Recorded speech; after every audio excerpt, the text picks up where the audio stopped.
Olá! Vamos mergulhar hoje na jornada de um processo criminal no Brasil.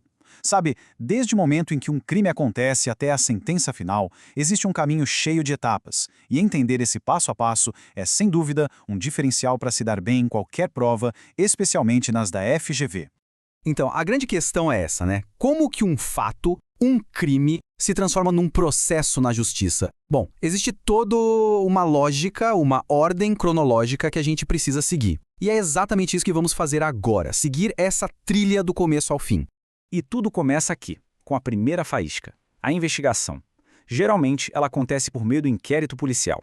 É bom pensar no inquérito como se fosse o alicerce de um prédio, sabe?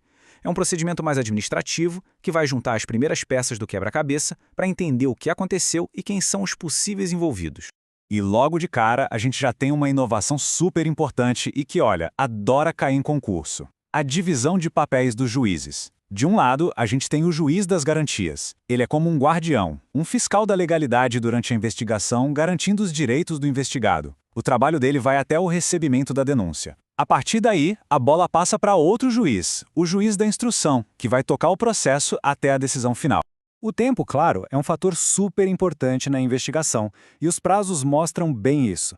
Se o investigado está preso, a polícia tem só 10 dias para fechar o inquérito. É um prazo bem apertado. Agora, se a pessoa está solta, esse prazo sobe para 30 dias, e ainda pode ser prorrogado. A diferença é bem clara e faz todo o sentido. A liberdade é a regra, então qualquer restrição a ela exige que o Estado seja o mais rápido possível. Ok, inquérito finalizado. Agora a responsabilidade muda de mãos e vai para o Ministério Público. Esse é um momento de encruzilhada de verdade. O promotor vai analisar tudo o que foi coletado e precisa tomar uma decisão fundamental. Ou ele oferece a denúncia e inicia a ação penal, ou propõe um acordo, ou então pede o arquivamento do caso. E uma dessas saídas, que é uma alternativa bem interessante ao processo, é o chamado Acordo de Não Persecução Penal, o ANPP.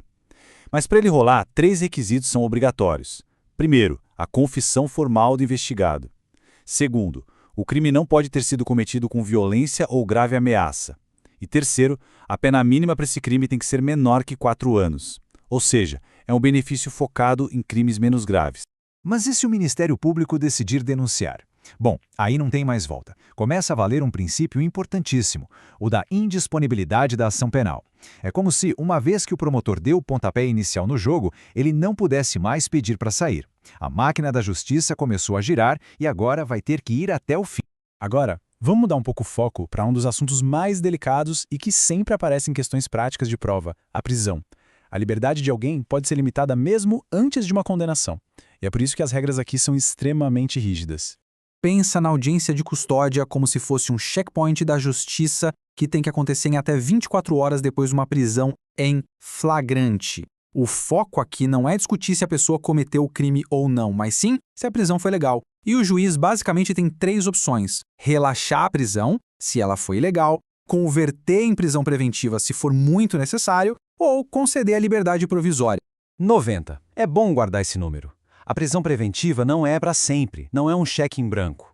A lei manda que, a cada 90 dias, o juiz responsável tem que parar e reavaliar se ainda existem motivos para manter aquela pessoa presa. Isso é uma garantia fundamental para que ninguém fique esquecido na prisão, sem uma justificativa que seja sempre atual. Bem, superadas essas fases iniciais, a gente chega na arena do julgamento. E aqui o caminho pode se dividir em 2. A gente tem o procedimento ordinário, que é a regra geral, e o famoso tribunal do júri, que é reservado para um tipo bem específico de crime.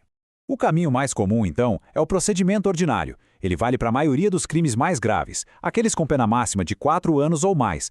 A sequência dele é bem lógica. A defesa apresenta uma resposta, depois vêm as audiências para ouvir testemunhas e juntar provas, e no fim de tudo, o juiz dá sentença. Ah, mas e quando a gente fala dos crimes dolosos contra a vida, como um homicídio? Aí o jogo muda completamente. E as bancas de concurso adoram esse tema. O processo do júri tem 2 fases.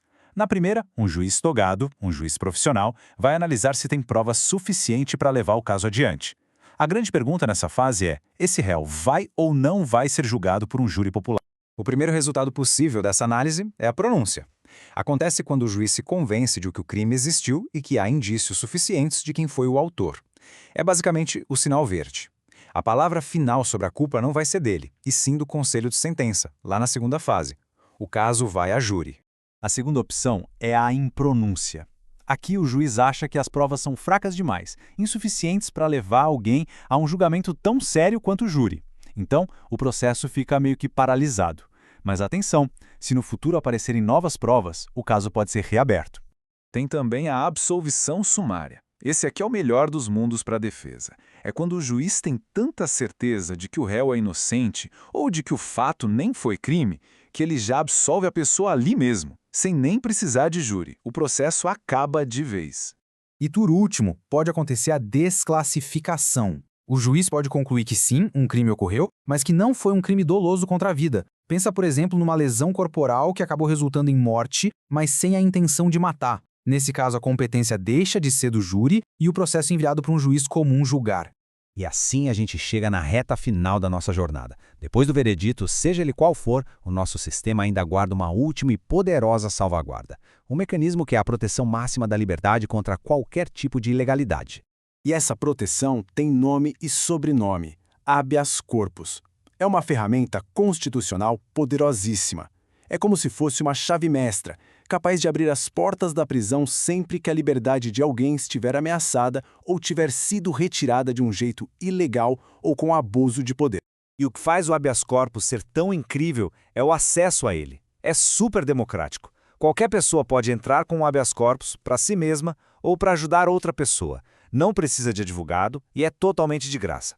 É a cidadania na sua forma mais pura, mostrando que a liberdade é e sempre tem que ser a regra.